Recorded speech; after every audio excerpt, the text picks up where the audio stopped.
Hello everyone and welcome back to my channel. This is The Simple Teacher. My name is Amanda Richardson and I am a soon-to-be first-year high school science teacher here in South Carolina.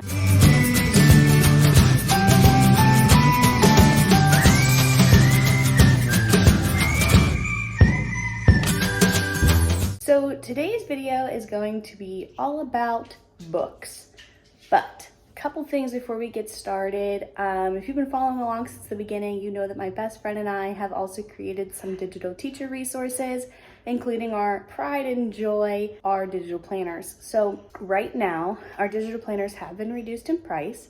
So they are available for purchase on our TPT Store and our Etsy store, which I will link down below in the description. On top of that though, we have also included a whole lot of other resources, including different posters, a bulletin board setup, a classroom management workbook pages, a syllabus template. There's a lot of really great things that we've added to our store, so I'd really appreciate if you guys would check that out, and I really think that you'll get a good use out of everything. Now, back to books. First thing I want to do here is show you the amount of books that are in my house, because I'm going to tell you about the kind of problem I have and how I'm working to solve it. So maybe if you have the same problem at hand, you can, use this as well. So let's go ahead and get started. Okay, so this is one of my small bookshelves. It just has some kind of books that I like to quote unquote show around. I've already read these ones, so they just kind of hang out. I know it's not the prettiest right now. We have a Roomba, must have hit it and knocked everything around. But that's okay. These are all of my succulents and my happy, sad octopi. Plural of octopus? Yes, the two octopi that I have here. I love these. I don't know if anyone's ever seen them before. Probably have if you have a TikTok. It smiles, but then you can flip it inside out and it's angry. Love them. Okay, so that was bookshelf number 1. This here, which you've seen in my other videos, is bookshelf number 2. I have read all of these books except for, I think, 2, give or take. So at least I have a full bookshelf of books that I have read. Now, we come over here. Once again, these are all the books that I have read, or as you can see, is just some biology and science textbooks that I have gained along the way. If you can hear the little tippy tap next to me, here she is. My dog has joined the video. So now, here comes the actual problem. Here, and here are 3 shelves of books that I have not read yet. So here lies the problem. I love books. I love reading books. I love buying books. And I always seem to buy books and then not read them, as you can see. I've had a lot of those books for probably 5 or 6 years, and they sound great. I definitely want to read them, but then something else will come along and I'm like, nope, gotta read that. And I buy that. I do read it, and then a book goes on the back burner. So my husband has told me that I buy too many books. He's not wrong. So I'm on a book buying hiatus until I get down to only 1/2 of those bookshelves of books that I have not read. So another issue that I have is that even if I didn't like the book, I keep it. And that's dumb. Why would I do that? Why would I take space in my home for something that doesn't bring me joy, that doesn't make me happy every day? So I've developed a system that I'm using where after I read a book, I'm rating it on a scale of 1 to 10. And if I don't rate it at least an 8 or higher, I get rid of it. Really, I'm only keeping books that I thoroughly enjoyed and that I might potentially read again in the future. This does not include any of my series books. Even if I didn't like a book in the series, I keep it all. They're series books, they have to stay together. So with that in mind, let's go ahead and talk about the books that we're going to talk about today. So these are the books that I want to talk about today. In an earlier video, I said that I had a goal to read 12 books this summer, which as you can see, I have done. So I would like to tell you about the books that I read this summer. One thing, I didn't even mean to leave these here, but we'll talk about them since they are. These are my Care of vitamins. I clearly, obviously, am not sponsored by them, but I really, really like these Care of vitamins. I like that I get all of my vitamins in one pack. so I don't have to keep 1,000 containers. They come in a super cute little thing, and they tell me a little fact or something every day. So this is interesting, that research shows that red is the first color that infants are able to distinguish. That's pretty cool. Anyway, back to the books. Here are the books that I'm going to talk about today. I'm going to tell you about them and let you know if I'm going to be keeping them or getting rid of them. So I'm excited to show you all of these books. My favorite two of the summer are going to be at the end, so make sure you stay tuned to the end to see those books. All right, let's go ahead and get started. The first book that I'm going to talk about is Midnight Sun. And as you can tell, I have already decided that this book gets a 7 out of 10. Let me tell you why. This one has just been made into a movie. It's a young adult novel. It's about a girl who has XP, and it is just a condition where you physically cannot go into the sun. Your skin is so sensitive that if you did, you would be risking neurological damage and eventually death. So she can never leave her room except at night, and when she does, she meets a boy. Of course, there's always a romance involved, and it's just about how she falls in love, and it's just this summer whirlwind romance. And it was a really sweet book, but it was very, very, I don't know, I don't want to say cliche, but it kind of was, you know, just like how a lot of these little young adult romance books are, but it was cute. I won't keep it because I don't think I'd read it again, but I did enjoy reading it. I was able to read it in one day, so it was very good. The second book that I'll talk about here is Brain Rolls. This is a really good book for teachers, students, and anybody in the workforce. When I went to college, this was actually a summer reading book that we had to do before our freshman year started, and it's been really interesting to read it as a student, which, I mean, let's be honest, I didn't super read it, we just skimmed, but to go from being a student to a teacher and just totally flipping my perspective on the book. So this is really great. It has 12 principles about our brain and why what we're doing currently in the workforce or the classroom is not actually helping our students, helping individuals in the workforce, because we are not adapting to what our brains need. A couple things that it says: that exercise boosts brain power. So sitting there for a 95-minute lecture where you're not doing anything except listening to the teacher is not helping you to achieve memorization results and being able to remember these things past that lecture. And another thing is that every brain is wired differently, which obviously we as teachers knew this, but it is something that we often don't put into practice in the classroom. I know there's been a big push for inclusivity in the classroom now, so we are finally understanding that, but really understanding that a standardized test, obviously, is not going to tell us what each student knows, because every student is not a test taker. Every brain is different. So anyway, if you are a teacher, I think this is a really great PD book. I would give this a 10 out of 10. The next one that I read is called More Than Words, and this one was given a 10 out of 10 for sure. Really good book. Once again, a pretty super easy read. It's a smaller book. It was really nice though. Definitely not a book for children or young adults. It's pretty steamy, so this is an adult book. So there's a girl, her name's Nina. Her father runs a very successful business, like he owns it. So he always said that when he died, Nina would take over the company. And Nina, though, wanted to work in politics, and currently she's working on a campaign for, I believe, a mayor. So the father ends up getting sick, and so she realizes that she's gonna have to choose between the life that she really loves and the life that she's always been told to love. And that also obviously includes two different guys, so that's where the steaminess comes into it. But really good read. I would definitely recommend picking this up. Again, it was an easy read. It was just a nice light book to throw in the middle of all of the PD books that I've been reading this summer. So let's talk about PD books. I decided to read The First Days of School and the Classroom Management book. Both of these are from Harry Wong and Rosemary Wong. They are a married couple that wrote these books. I have mixed feelings about these both. They're very great classroom management books in teaching you just tips and tricks for how to set up your classroom in the best way possible. But I thought that it was written in kind of an odd format. Like, I don't know how else to describe it except the writing in it was very juvenile. And even though it was easy to read, it was almost too easy to read that I don't know, I was just like, what, the whole time, because it would repeat the same thing 6 times in a row, just using different words. And I was like, okay, I get it, we can move on now. So that kind of made it hard to read, but I definitely learned some valuable information in both of them, especially the classroom management book. If you've never read these, The First Days of School, it is nice, especially if you're a new teacher, it's an okay book, but the classroom management book was really, really great.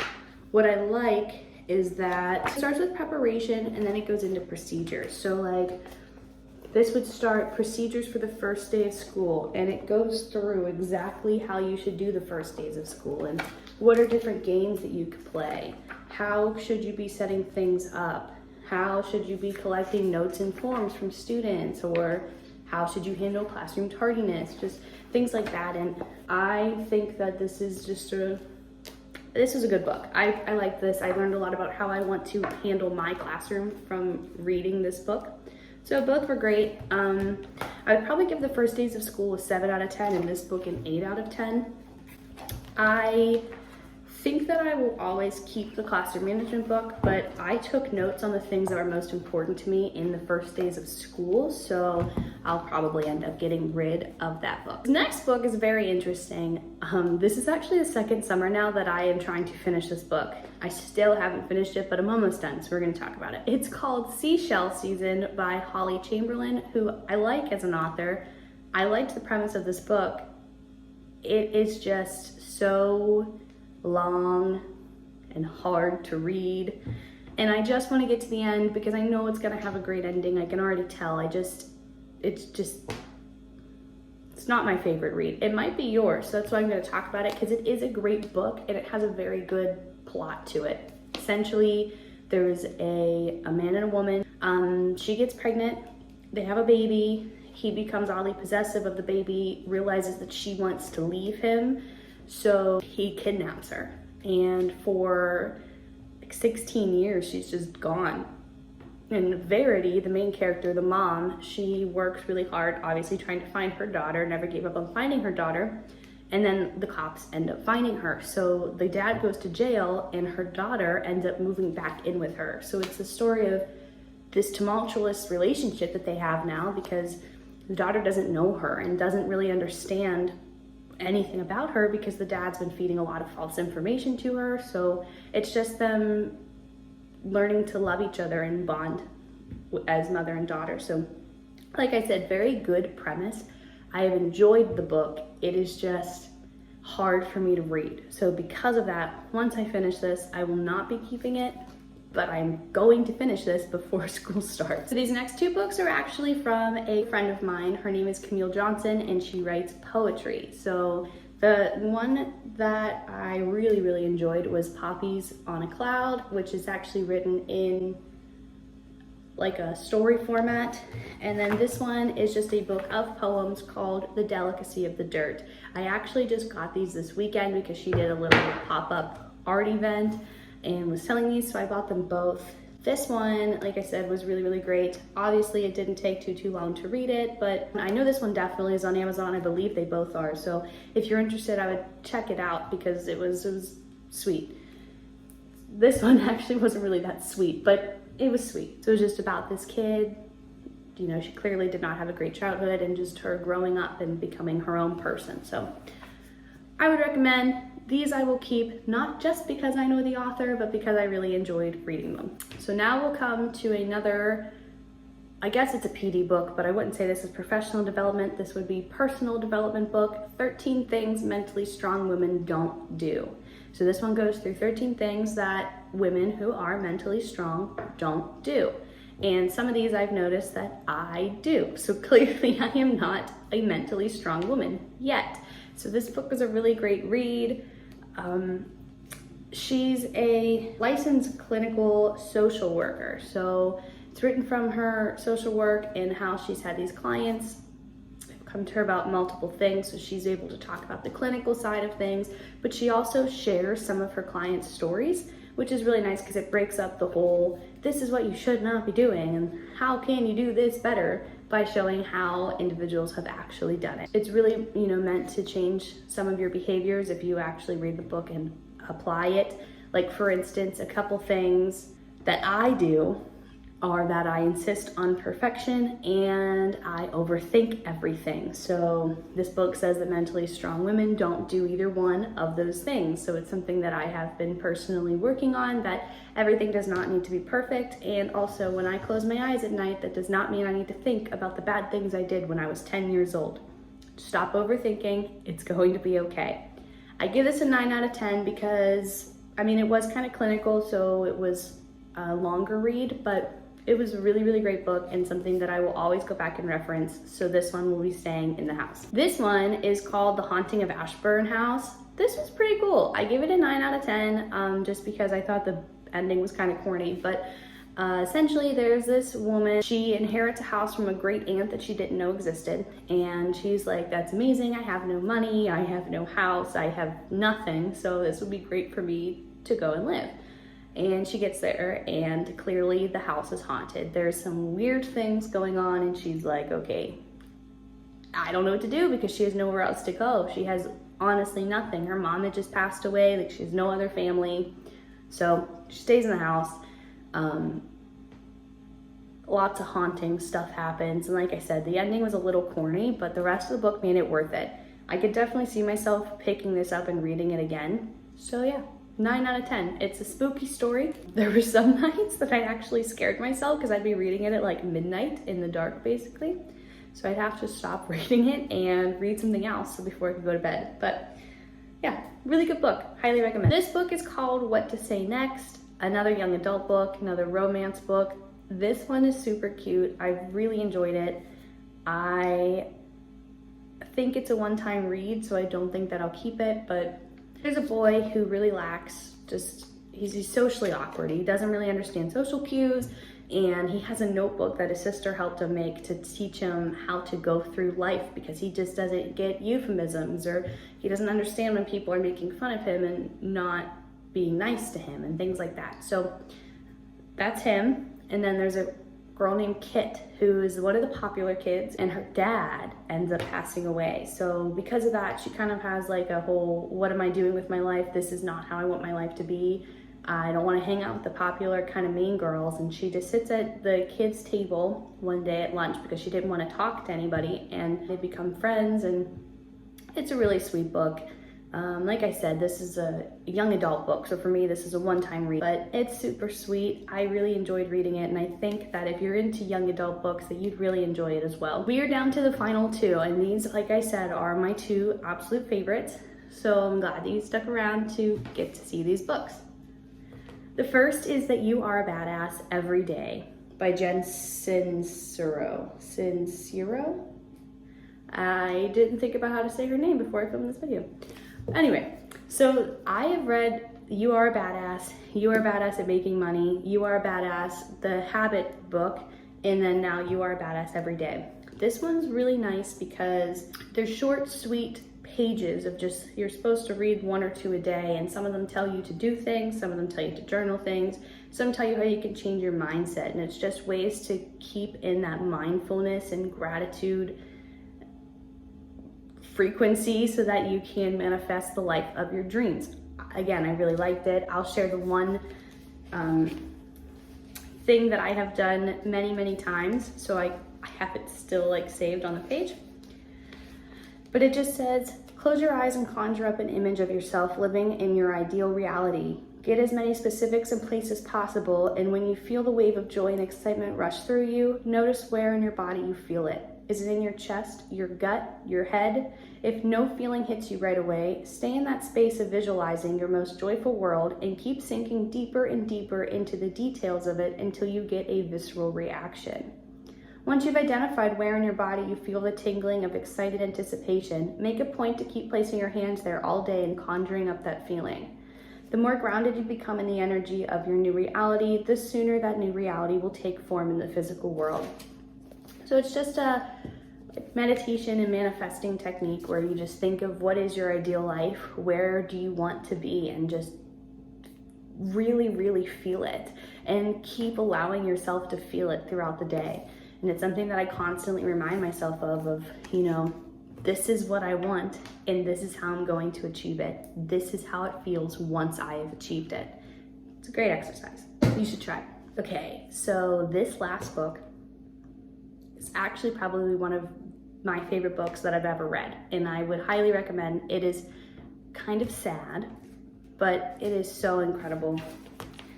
It is called Before We Were Yours, and it's a New York Times bestseller, so I'm sure some of you have probably heard of it. You might have already read it. It's so good. It's about the Memphis, Tennessee Children's Home Society, and it was actually a children's home society where they were basically stealing kids from parents and then adopting them to rich families and saying that the kids came from all this money and wealth when really they came from these poor families, and they were ripping these families apart, and the things that were happening in these children's homes was really horrific to these kids. But the story follows this family. There was I think 5 kids that ended up going into this children's home, and just what happened with them.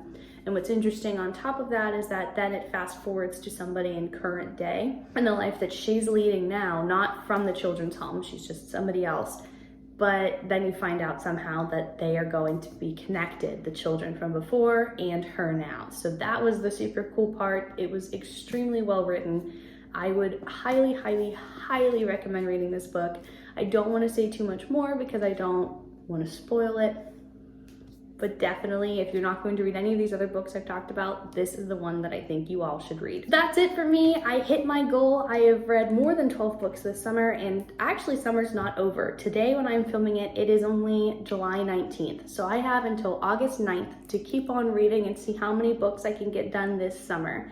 I hope you've enjoyed listening. I hope that this inspires you to read some of these books. I would really appreciate it also if you would comment down below, what books have you enjoyed reading recently? What do you think I would enjoy reading? Like we said, I will not be purchasing any books until I only have half a bookshelf left of books I have not read. But it's nice to have ideas and to see what I could be reading next. So thank you again. Please make sure you like, comment, and subscribe. And as I said in the beginning, if you are interested in the digital planners or teaching resources, I will link those down below in the description. So thank you all so much, and I will talk to you next Tuesday.